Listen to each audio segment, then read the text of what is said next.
Hey, what's up? This is Keywielder Oblivion, and I'm back. This is another Final Fantasy 15 video. I'm just going to have it in the form of a discussion because I just want to ask a question. I'm going to explain my stance on it and see how it goes.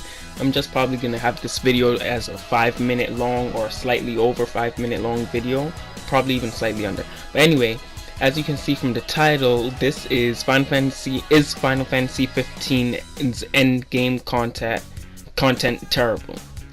So, I think I speak on behalf of everyone when I say it is terrible and it's horrible. It is actually the worst endgame content I could think of from any game.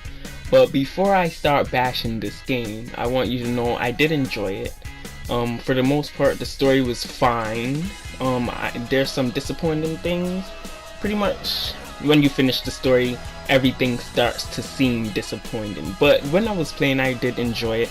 But we're talking about the end game content. I'm not a fan of this game as much anymore. I got off the hype train and everything. So now we need to understand, is there end game content and what is it lacking? So we have dungeons, we have side quests, right? First of all, I'm gonna talk about the lower one that everyone knows, side quests. So for the side quests, we understand that those were very horrible, and they probably shouldn't even have been in the game because they were just tedious, and you really didn't want to do it. After you did one or two from the same person, you already got the idea that this is all that the side quests will be. And I progressed through the game and thought like, oh, maybe the side quests will get better because Dino, okay, so our first big side quest person is Dino, right? I'm not gonna give any spoilers, but I thought that if I do enough of them, he will actually make me do some cooler side quests later down in the road, and I'm sure everyone thought that. So we just bared with it, we just did it and expected something. When you finish it, he doesn't even give you anything significant. He doesn't even tell you what he wanted you, what he needed them for. He claims he needs them for this purpose, but it was insignificant basically. So the side quests were pretty not there. There were no side quests basically, because that's the format for all side quests. Go there, do this, and then you don't even get anything significant that you need. There's only one side quest that I could think of that was actually pretty good, so I'm gonna talk about that real quick. That was the side quest with the old man that you find in the Stalin. He's like the, what do you call it, armorer? Not armorer, he's like a blacksmith, sorry. Yeah, so that's the only one where I felt like it was cool, because like, not only did he send you off to fight some hard demons or beasts, right?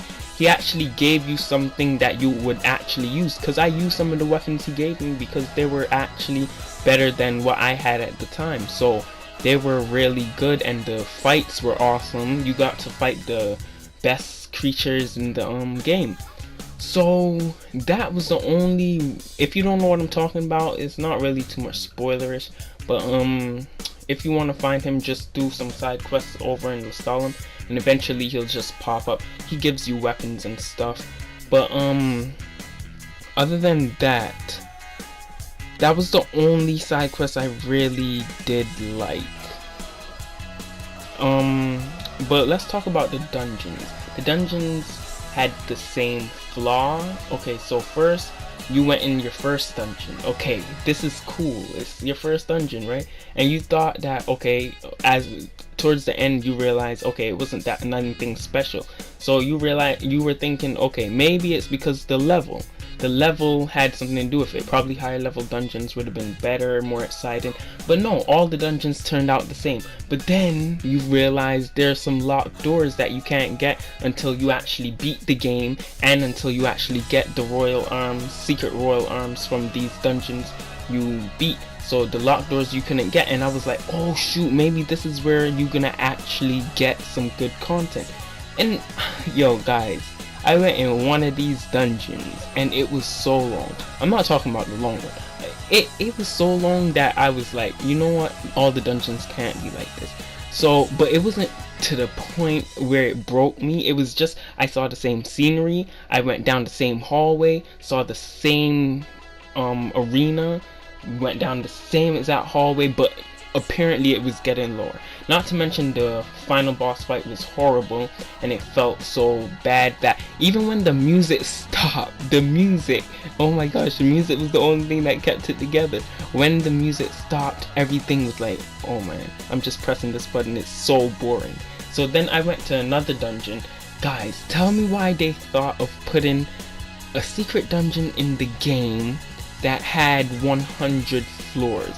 I spent probably 2-3 hours in that dungeon before I went on YouTube, and the people on YouTube said yes, this dungeon has 100 floors. So I went through this dungeon the same way, same scenery the entire time, 100 floors, and it was mind breaking. It just broke me to the point of where I didn't even touch Final Fantasy after that, because I was like, I cannot go through this sorry, I cannot go through the same boring content over and over again.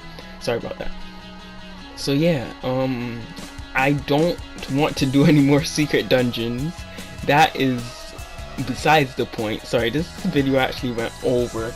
Well, yeah, that's how the endgame content is. That's all I want to say. Tell me what you thought about the endgame content. Please let me know what you expected, and then how your expectations changed over time after completing the thing. But the only, like I said, there was only one side quest I liked. There was only one dungeon I liked, and it was a secret dungeon, in all sense of the meaning secret, which means like you can't get to the dungeon unless you got the regalia type F, so you had to fly, and you can't do it unless you land perfectly on the narrowest airstrip ever imaginable, and then you had to go wait and make sure you got into the dungeon. This dungeon had puzzles. There was no fighting in the dungeon. Everything was bare puzzles and trying to figure out how to get to the next area. This dungeon was good. Unlike the secret dungeons, I'm putting up air quotes by the way, where you had locked doors in each dungeon. You had locked doors. Those were considered secret. Well, I guess locked doors dungeon. I'm talking about the only secret dungeon in the game. That's how all the dungeons should have been. Like, probably a different dungeon would have had puzzles with fighting or something like that. That's how I expected the dungeons to be. That was the only good dungeon in this game, and I really did like it, to be honest. So I like that dungeon, and I like the side quests from the old man in Lestalem. So that's all I have to say for today. Thanks for watching. Leave a like, leave a comment, and subscribe to my channel. We finally hit 60 subscribers, so that got me hyped to do this video early so I don't lose any more subscribers than I already have. So let's get to that 100 subscriber mark that I'm hoping for. And thanks for watching.